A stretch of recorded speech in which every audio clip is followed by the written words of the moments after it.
আসলে আমি আমার শাড়িগুলো কোথায় রাখবো জায়গা করছিলাম, আর কিছু না। বুঝলাম, কিন্তু আমি তো অলরেডি জায়গা করে রেখেছিলাম। তাই বুঝি, দেখলাম না তো। আগেই বলতেন, এত করে খুঁজতে হতো না আমাকে। কি খুঁজতে হতো না?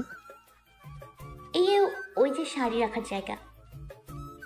আচ্ছা যাও, ফ্রেশ হয়ে আসো, তারপর কফি নিয়ে আনো আমার জন্য। চাচার বাড়ির আবদার। কিছু বল।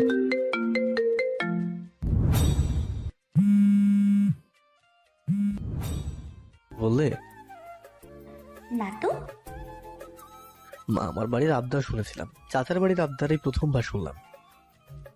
আমার বাবা আপনার বাবার বন্ধু ছিল, ভাই ভাই। তাহলে আপনার চাচাই তো হলো, তাই না? বাপরে বাপ, এত হিসাব!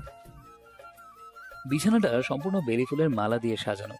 আহানা একটা মালা ছিঁড়ে সেটা নিয়ে চলে গেছে ওয়াশরুমে, আর শান্ত ল্যাপটপ নিয়ে বারান্দা দিকে গেছে। আহানা জাস্ট মুখটা ধুয়ে চুলগুলো আঁচড়িয়ে খোপা বেঁধে তাতে বেলি ফুলের মালাটা লাগিয়ে চলো রান্নাঘরের দিকে। মা উপন্যাস পড়ছেন তার রুমে, আর নিতু পড়তে বসেছে। রিপা ডিনার প্রস্তুতিতে বুয়াকে হেল্প করছে। আহানা গিয়ে কফি বানাতে লাগতেই রিপা বলল সে বানিয়ে দেবে। আহানা না করে দিল, কারণ রিপার হাতে অনেক কাজ। মায়ের জন্য আলাদা করে খাবার তৈরি করতে হয়, তেল কম দিয়ে ঝাল কম দিয়ে ভর্তা করে আইটেম বানাতে হয় ওনার জন্য। আহানা তাই রিপাকে না করে দিয়ে নিজেই কফি বানিয়ে নিল। তারপর মায়ের জন্য চা বসিয়ে দিয়ে কফিটা নিয়ে গেল শান্তকে দিয়ে আসতে। শান্ত ল্যাপটপে ভিডিও কলে একটা ক্লায়েন্টের সাথে মিটিং করছে। আহানা এসে চুপচাপ কফিটা টেবিলের উপর রেখে যেতেই তার আঁচলে টান খেল। পিছনে ফিরে তাকিয়ে সে দেখতে পেল শান্ত ধরে রেখেছে ওর আঁচলটা, অথচ তার চোখ ল্যাপটপের দিকে। আহানা জোরে কথা বলল না, কারণ ক্লায়েন্ট শুনে ফেলতে পারে, তাই ফিসফিস করে বলল, মায়ের জন্য চা বসিয়েছি। আমাকে জ্বালানো অফ করে নিজের চরকায় তেল দিন, স্টপ ইট। শান্ত শুধু বলল, তুমি খেয়ে নাও, আর বেলি ফুলটা কিন্তু খুব সুন্দর। অত্যন্ত। অত্যন্ত সুন্দর, তবে শুধু ফুলটা। আমার কোনো গুণই আপনার নজরে পড়ে না, তাই না? পরে বলেই তো বিয়েটা করে নিয়েছি, তাও দুবার করে। ঢং করতে হবে না, বাই। আহানা চলে গেল রান্নাঘরের দিকে, মুখে সামান্য হাসি। রিবা একটা খোঁচা দিয়ে বলল, কি ব্যাপার, এত হাসি কিসের? আর একটা কথা, এত সুন্দর করে বাসর সাজিয়ে দিলাম, তুমি এখানে কি করতেছো? আহানা কানের পেছনে চুলগুলো সরিয়ে বলল, কিসের বাসর? বিয়ের 14 দিন চলে, এখন এসব বলে লজ্জা দিচ্ছ কেন? তাই বুঝি? তার মানে বাসর আগেই গেছে? আহানা চায়ের কাপ হাতে নিয়ে দৌড়ে মায়ের রুমের দিকে চলে গেল। মা একটা উপন্যাস পড়ছিলেন এতক্ষণ। দরজায় নক হওয়ার আওয়াজ পেয়ে মুখ তুলে পাশে তাকালেন। আহানা মুচকি হেসে ওনার কাছে এসে বসলো। তারপর হাত থেকে বইটা নিয়ে আরেক হাতে চায়ের কাপটা এগিয়ে দিয়ে বলল, নাও খেয়ে বলো দেখি, তোমার পুত্রবধূর হাতে চা কেমন?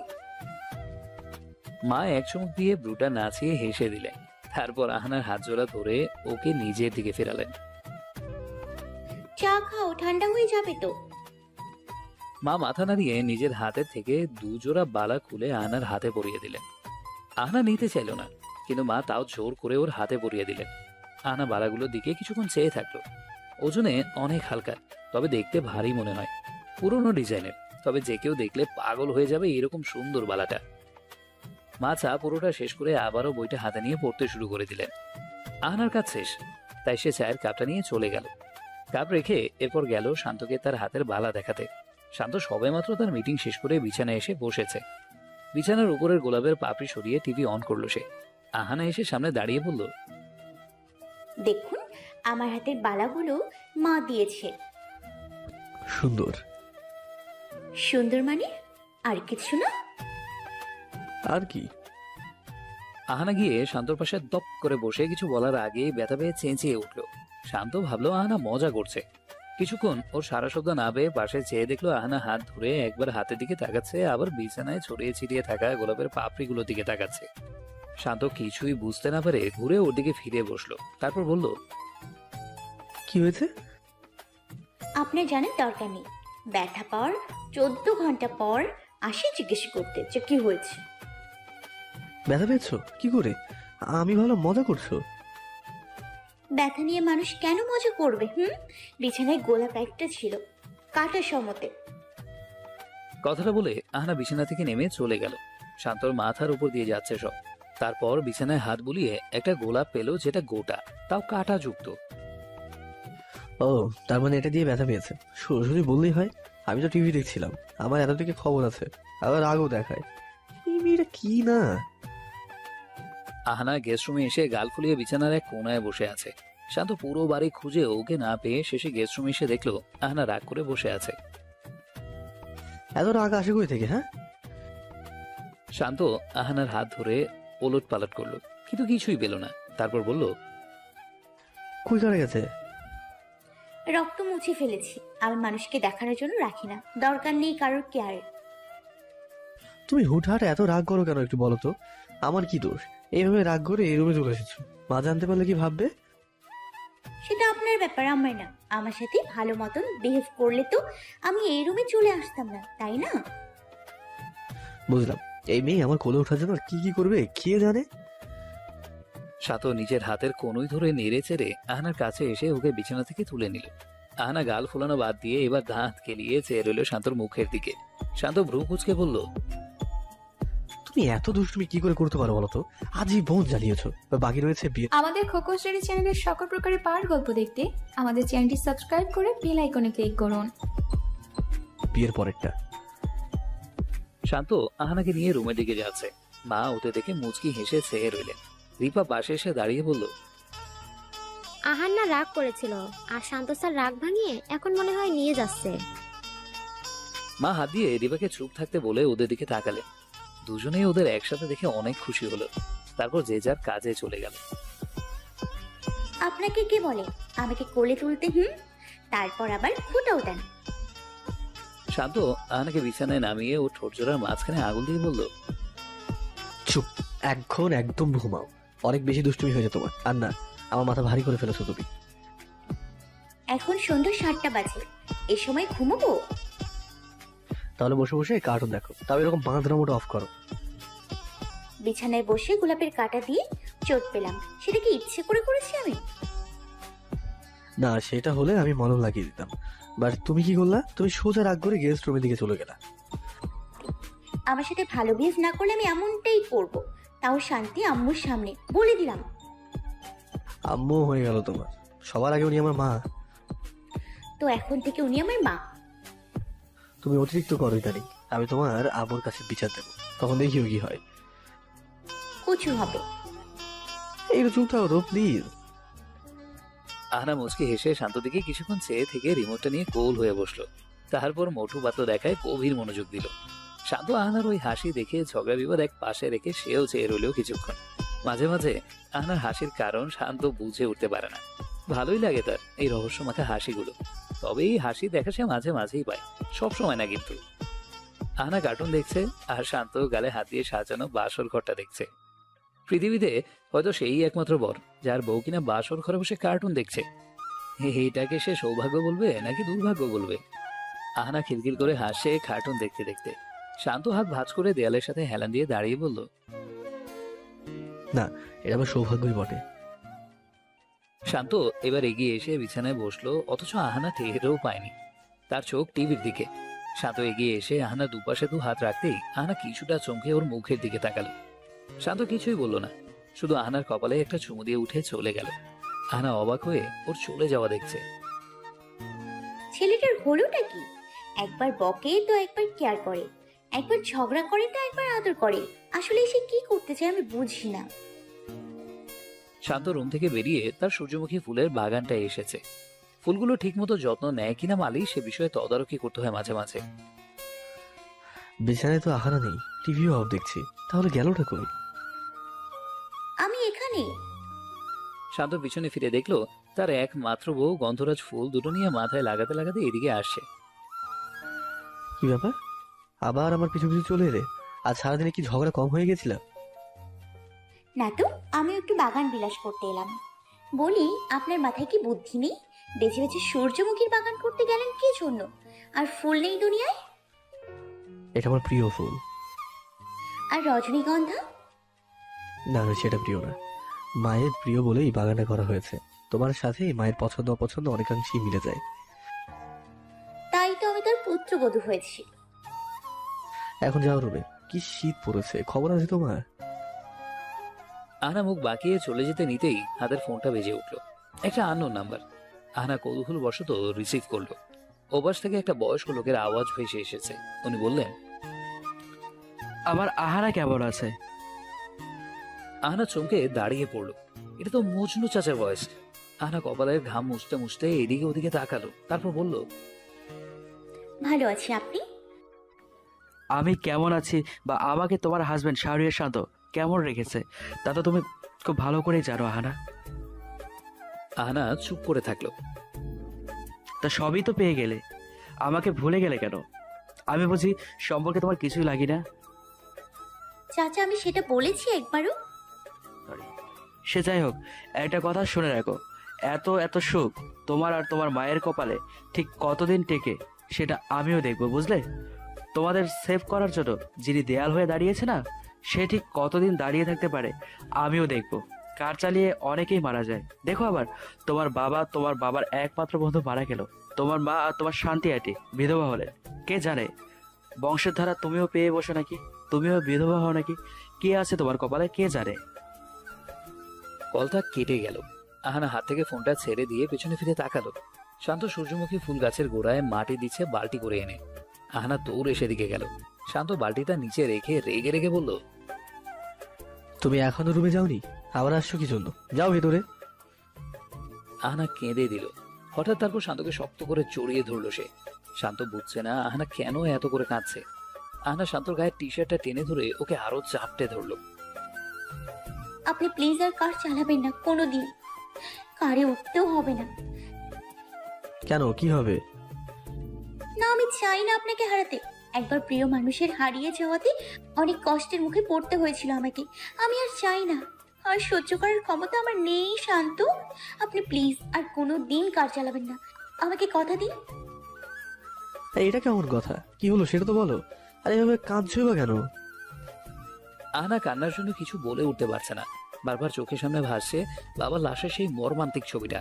যতবার ছবিটা আরো সামনে আসছে ততবারই আহানা শান্তকে আরো শক্ত করে ধরছে। শান্ত এবার আহানার দু কাঁধ ধরে ওকে বুক থেকে সরিয়ে সামনে এনে দাঁড় করালো। তারপর ওকে ঝাঁকিয়ে বলল, আরে কি হয়েছে ক্লিয়ার করে বলো, আর কান্নাটা করা বন্ধ করো। আপনি প্লিজ আমার এই কথাটা রাখুন। কখনো কিছু চাইবো না আপনার থেকে। তার আগে আমাকে কারণটা জানতে হবে। তুমি খোলসা করে বলো তো আমাকে, আগে কান্না থামাও। শান্ত হাত দিয়ে আহানার চোখ মুছে দিয়ে ওকে নিয়ে বাগানের এক পাশে থাকা চেয়ার এনে বসালো। তারপর সে আহানার সামনে হাঁটু গেড়ে বসে বলল, এবার বলো কি হয়েছে। আসলে মজনু চাচার ফোন এসেছিল, আর উনি আমাকে হুমকি দিয়েছেন আপনার কোনো ক্ষতি করবে এই নিয়ে। আর তুমি সেটা বিশ্বাস করে বাচ্চাদের মতো এতক্ষণ ধরে কাঁদছিলে। তুমি আসলেই একটা বোকা মেয়ে। আরে মজনুরে আমি কবে ডোজ খাওয়াইছি, এখন আমি আরেকটা ডোজ খাইয়ে দেবো। এখন কান্না থামিয়ে সব ভুলে যাও, রুমে যাও, আমি কিছুক্ষণ পর আসছি। আহানাও চুপচাপ চেয়ার থেকে উঠে বাসার ভেতরে চলে আসলো। মা সোফায় বসে টিভি দেখছিলেন। আহানাকে দেখে মুচকি হাসলেন। তবে ওর ফ্যাকাশে মুখটা দেখে ওনার মুখটাও ছোট হয়ে গেল। আহানাকে হাত দিয়ে নিচের দিকে রাখলেন তিনি। আহানা এসে ওনার পাশে বসলো। তারপর হঠাৎ করে ওনার কোলে মাথা রেখে শুয়ে পড়লো সোফায়। আজ তার মা থাকলে হয়তো এটাই করতো সে। শান্তি রহমানকে তো সে তার মায়ের মতোই ভাবে। শান্তি রহমান ভাবলেন হয়তো শান্তর সাথে ঝগড়া হয়েছে, তাই মুখটা অমন ফ্যাকাশে করে রেখেছে আহানা। শান্ত আরেক বালতি মাটি এনে গাছের গোড়ায় দিল। মজনু চাচা কি বললো না বললো তা সে একদমই মাথায় নেয়নি। এরকম হুমকি বিজনেস লাইফে সবাইকে পেতে হয়, আর শান্ত এমন হুমকি এর আগেও পেয়েছে, তাই ব্যাপারটা তার কাছে স্বাভাবিক। আহানা শুধু শুধু ভয় পাচ্ছে ওই মজনু তার কিছুই করতে পারবে না, বরং ওর ঠ্যাং ভেঙে শান্তর হাতে ধরিয়ে দেবে। গাছগুলোকে পারফেক্টলি সেট করে দিল সে। আর কোনো কাজ নেই, এবার যাওয়ার পালা। শান্ত হাঁটতে হাঁটতে হাতের ঘড়ির দিকে তাকালো। 8টা বেজে গেছে। এখন আপাতত অফিসের কিছু কাজ করব ডিনার টাইম অবধি। শান্ত বাসায় ঢুকতেই দেখলো আহানা সোফায় মায়ের কোলে মাথা রেখে চুপ করে টিভির দিকে চেয়ে আছে। হুমা, এ কি? কাল অফিসে যাবেন? একটা ডিলের কাগজপত্র চেক করতে করতে শান্ত বলল, যাবো তো। ও, শান্ত আহানার হাত থেকে কফির মগটা নিতে নিতে একবার ওর মুখের অবস্থা বুঝে নিল। তারপর বলল, কেন, তোমার কিছু লাগবে? না কিছু লাগবে না। কথাটা বলে আহানা বিছানার আরেক পাশে এসে বসে রইল থ হয়ে। কি সব নিয়ে খুব ভাবছে সে। তারপর একবার শান্তর মুখের দিকে অসহায়ের মতন চেয়ে রইল। এই লোকটার প্রতি আজ খুব কেয়ার আসতেছে। আজকে এই সংবাদ শুনে মনে হলো আমার কলিজায় কেউ আঘাত দেওয়ার কথা জানালো। আসলেই কি সে আমার এত আপন, আর যাকে ছুঁয়ে দেখলাম না সে এক মুহূর্তেই আমার জীবনের সবটা হয়ে গেল। আহানা কথাগুলো ভাবছে আর তার চোখ দিয়ে টপ টপ করে পানি ঝরে যাচ্ছে অনবরত। শান্ত কফি খেতে খেতে একবার আহানা দিকে তাকালো। তাকাতেই আহানা আরেক দিকে মুখটা ঘুরিয়ে চোখগুলো মুছে ফেললো। শান্ত আহানার হাত টেনে নিচের দিকে ফিরিয়ে বলল, তুমি আবারও ওইসব ভাবছো? আরে আমার কিছু হবে না। আর বাবার আয়াত আঙ্কেলের অ্যাক্সিডেন্টে একটা ইনসিডেন্ট ছিল, আমার সাথে সেমটা ঘটবে কি করে? কেউ তো আর জেনে শুনে। 1 মিনিট, পুলিশ আমাদের বলেছিল বাবার কারটা ড্রাইভিং সিটে কিছু গন্ডগোল পেয়েছিল। তারা সেটা শত্রুতা হতে পারে, আবার ন্যাচারালিও হতে পারে। আমরা তখন সেটা ন্যাচারালি ভেবেছিলাম ঘটনাটাকে, কারণ তখন বাবার কোনো শত্রু ছিল না। আহানা সোজা হয়ে বসে বলল, কিন্তু আমার বাবার ছিল। মানে কে? মজনু চাচা হতে পারে। উনি বাবার কাছে বারবার বলেছিলেন আমার নামে সম্পত্তি না দিয়ে তার নামে করে দিতে, আর বাবা সেটা করেনি বলে এই নিয়ে অনেক কথা কাটাকাটি হয়েছে তাদের মাঝে। তার মানে বিষয়টা এবার পরিষ্কার, শত্রুতা জেরে আর সম্পত্তি বাজেয়াপ্ত করার জন্যই তোমার মজনু চাচা এত বড় খেল খেললো। আর সেটা প্রকাশিত হলোই 7টা বছর বাদে। আমাদের তখনই বিষয়টা ভালো করে ধরা উচিত ছিল।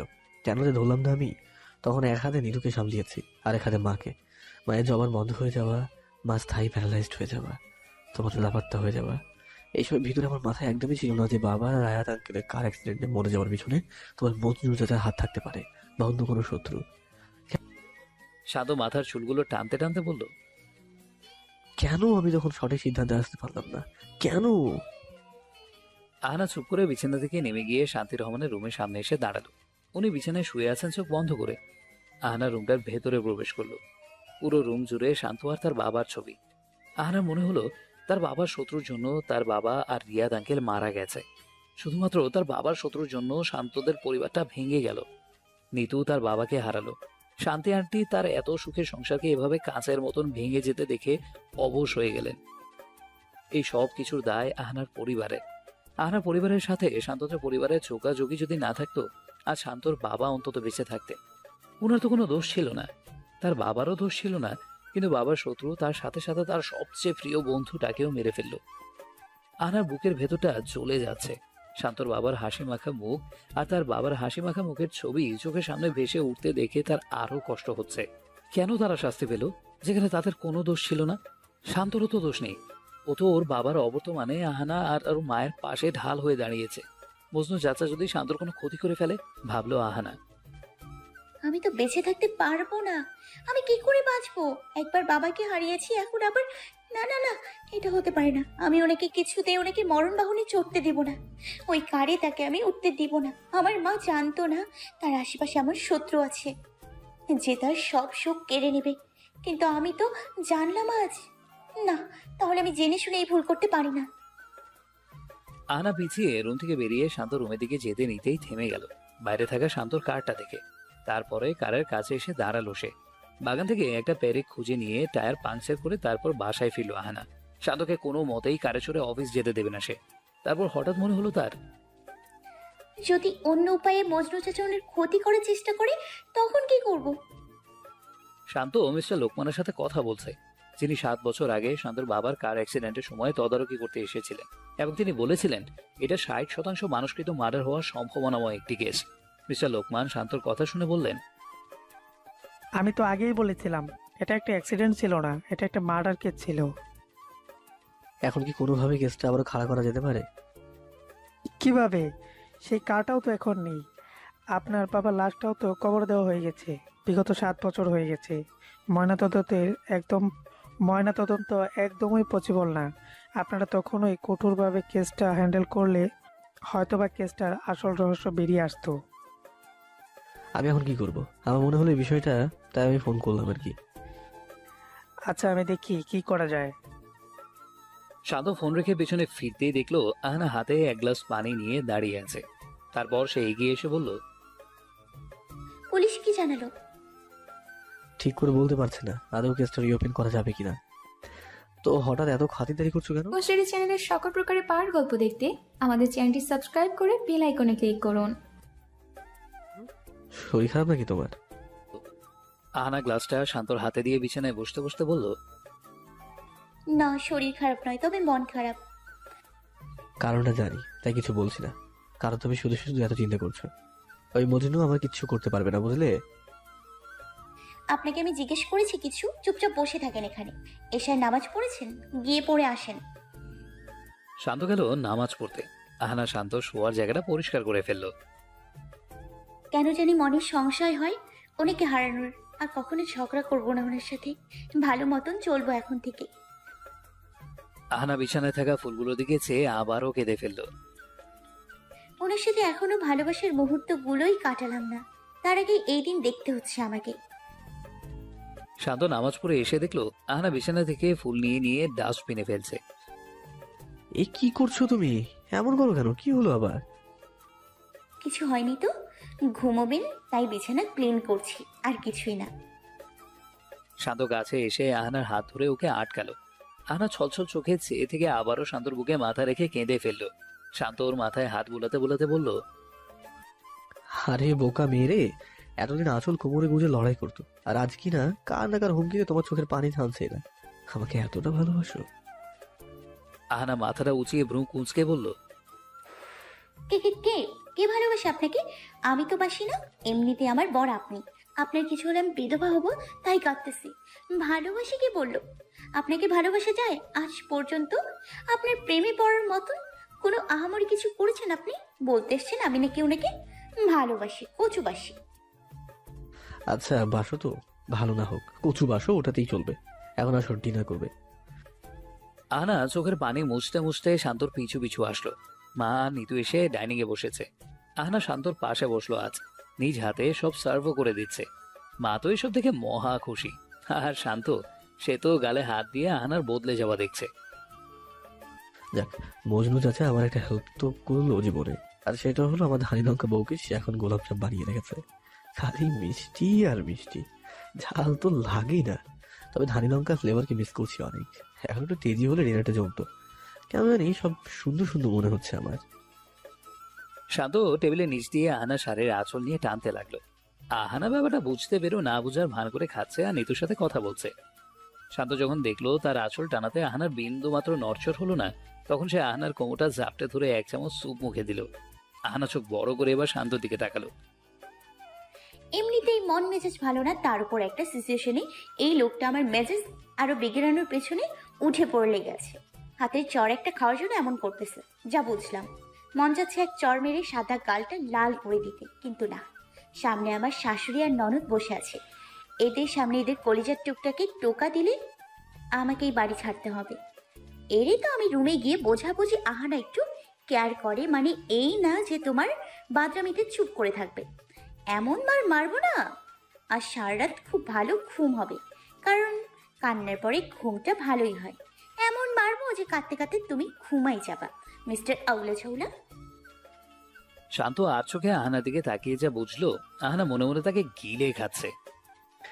কি যাতা বলছে সে, বাট আমার মনে হচ্ছে বিশ্রী ভাষায় গালি দিচ্ছে আমাকে। কারণ হাতে কাটা চামচটার উপর করে ধরে চিকেন লেগ পিসে বারবার ছিদ্র করছে। মনে হয় লেগ পিসটাকে আমি মনে করে এমন সাটাচ্ছে।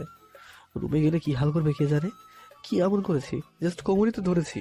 ওর কোমর ধরলে এরকম তিলে বেগুনে জ্বলে ওঠে কেন, সেটা তো বুঝতে উঠতে পারছি না আমি। খাওয়া শেষে মা এবার সোফায় এসে বসে খবর চালু করলেন। আহানা তার পাশে এসে বসলো, সাথে সাথে শান্ত ওর পাশে এসে বসে পড়লো। অথচ এই সময় জীবনেও শান্ত টিভি দেখে না। সবসময় সে ডিনার করে ল্যাপটপ নিয়ে অফিসের কাজ করে রাত 1টা পর্যন্ত। আহানাও অবাক, সাথে মাও অবাক। মা টিভি মনোযোগ দিয়ে দেখছে, আহানও মনোযোগ দিয়ে দেখছিল। তবে শান্তর উৎপাতে এখন সে টিভিতে ভালো মতন মনোযোগটা দিতে পারছে না। শান্তর পিঠের উপর দিয়ে হাত নিয়ে সোফায় রেখেছে। হাতের এবং হাতে থাকা মোটা ঘড়িটার খোঁচায় আহানার অস্বস্তি লাগছে। উঠতে গিয়েও পারছে না। শান্ত ওর শাড়ির আঁচলের উপর বসেছে একেবারে। আর শান্তর কপালে কি ঝাড়ি আছে তার একটু একটু ইঙ্গিত শান্ত পাচ্ছে আহানার চোখের আগুন দেখে। মা খবর দেখা শেষে উঠে নিজের রুমে চলে গেছে। আহানাও সাথে সাথে টিভিটা অফ করে রুমের দিকে চলে গেল। রুমে এসে চুপ করে বিছানার মাঝখানে বসে পড়েছে সে, বাটা নিচে ঝুলিয়ে। শান্ত চুইংগামের মতন ওর পিছু পিছু এসে হাজির। আহানা চুপ করে ওর দিকে চেয়ে আছে। শান্ত যখনই দরজাটা লাগালো, সাথে সাথে আহানা হন হনিয়ে এসে ও সামনে দাঁড়ালো। তারপর কোমরে হাত দিয়ে বলল,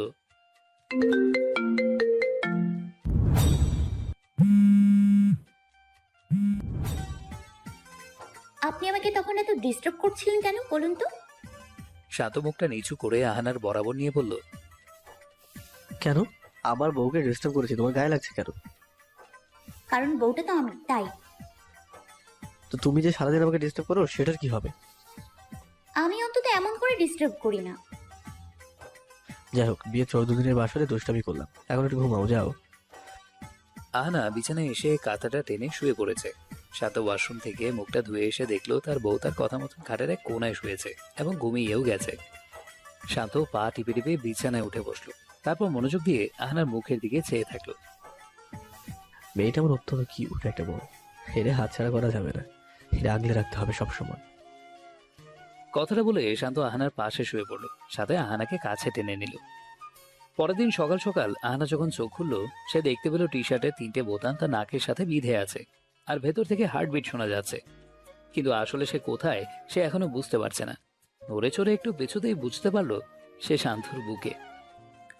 এতক্ষণ এভাবে আস্তে পিষ্টে জড়িয়ে ঘুমোচ্ছিলেন নাকি? ইস রে, কি লজ্জা কর। আহানা কপাল চাপড়াতে চাপড়াতে বিছানা থেকে উঠতে নিতেই টান খেলো তার শাড়ির আঁচলে। পিছন ফিরে শান্তর দিকে চেয়ে দেখতে পেল শান্তর বাম হাতে ওর আঁচলটা গিট্টু দেওয়া। আহানা কিছুটা অবাক হলো, সাথে কনফিউশনে পড়ে গেল এই গিট্টু দেওয়ার কারণ কি সেটা ভাবতে গিয়ে। তারপর একটু এগিয়ে এসে গিট্টুটা খুলতে যেতেই শান্ত তার চোখ জোড়া খুলে ড্যাব ড্যাব করে তাকালো। আহানাও ভ্রু কুঁচকালো, তারপর বলল, কি ব্যাপার, সকাল সকাল এমন আঁচল নিয়ে আপনার হাতের সাথে বাঁধলেন কেন? ও আচ্ছা, সেটা আমি তো সকালে বাঁধি নাই, কাল রাতে বেঁধেছিলাম। কিন্তু কেন? কারণ একটা কথা জানাতে, যাতে ভুলে না যায়, তাই সিস্টেম করা। কি জানতাম? রাতে শোয়ার সময় আমি তোমাকে বুকে জড়িয়ে নিয়ে ঘুমিয়েছিলাম, সেটা। তুমি তো বলো আমি নাকি কেয়ার করি না, কিছু করি না। জড়িয়ে ধরে কেয়ার? সেটার মধ্যেই পড়ে আর কি, সমাজ ব্যাকরণ সংজ্ঞা এইরকম আর কি। আপনি থাকেন আপনার লজিক নিয়ে, কথা ভুলে যাবে করে উনি আমার আঁচল বেঁধে রেখেছেন যেন আমি সকাল সকাল কই চলে যাব, আর ফিরবো না। আহানা শান্তকে বকতে বকতে ফ্রেশ হতে চলে গেল। হ্যালো তাহসিন, আমার অফিসে যাওয়ার কার্ডটা চেক করেছো? আমি এখন নাস্তা করে বের হবো। স্যার, কার্ডটা সম্পূর্ণ চেক করেছি, বাট একটা প্রবলেম পেলাম, আর সেটা হলো একটা টায়ার পাংচার করা। আশেপাশে এমন কিছু পেলাম না যেটা দিয়ে এটা পাংচার হতে পারে। পাংচার? আমি তো কাল যখন কাজ থামিয়েছিলাম তার আগে পর্যন্ত কার ঠিক ছিল, তাহলে পাংচার হলো কি করে? জানি না স্যার, আমি নিউ একটা টায়ার লাগিয়ে দিয়েছি। ওকে, ডান। আহানা শান্তর জন্য নাস্তা রেডি করে টেবিলে রেখে মুখ ফসকে বলল, আপনার তো গাড়ি নষ্ট, ক্যাব ডাকবেন না? শান্ত বারোটি মুখে দিয়ে সন্দেহের চোখে আহানার দিকে তাকালো, তারপর বলল, তুমি জানো কি করে আমার গাড়ি নষ্ট? আহানা ঢোক গিলে বলল,